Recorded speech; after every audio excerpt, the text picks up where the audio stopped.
Zile Darkei, dă-l.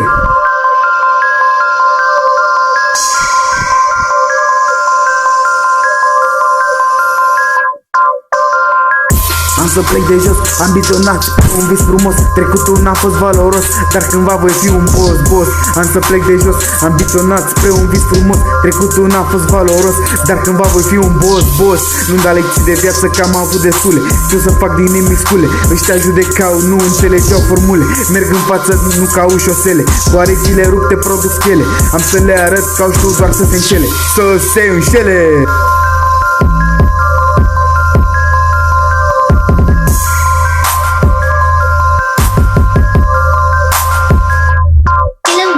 Frații au fost, puțini au rămas. Orice-ar fi, nu mă las. Trag de rămân fără glas.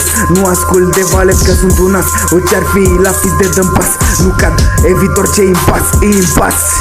Ok, nu mă las deloc, îți zic ok. Ăștia sunt expirați la fel ca faza cu milvei. Avem suflet de lei, scena mă cheamă. Am să fiu prezent ei.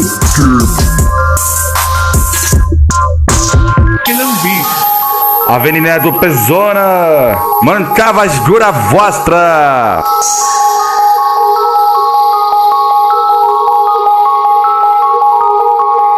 Mă concentrez pe orice fel de țintă și nu mă consider nici săgeata. Merg mereu numai de partea cea bună, cuvintele lor farse rămân ultima variantă. Nu mă implic în treabă doar de fațadă. Las orice muistă întinsă pe jos lată, leșinată. Am tras de fiare ca un animal și am ajuns în sfârșit cineva. Am viziunea le-ar deschisă, e clar. Te fac să fierb la fel ca o febră când îi văd că stau cu milogeala. Am trecut deja peste ei pe zebră, depășiți. Mâinile în aer. Neagul bebe știu de toți pe internet. Marele câștigător de când eram mic copil. Sunt prea belea și când dau cu jet merg cu pași grăbiți să ajung la 1000. Zbor peste hei și mă fac privăget. Ce nu mă privește primește direct kill. Teribil. Am să plec de jos ambiționat spre un vis frumos. Trecutul n-a fost valoros, dar cândva voi fi un boss. Am să plec de jos ambiționat spre un vis frumos. Trecutul n-a fost valoros, dar cândva voi fi un boss.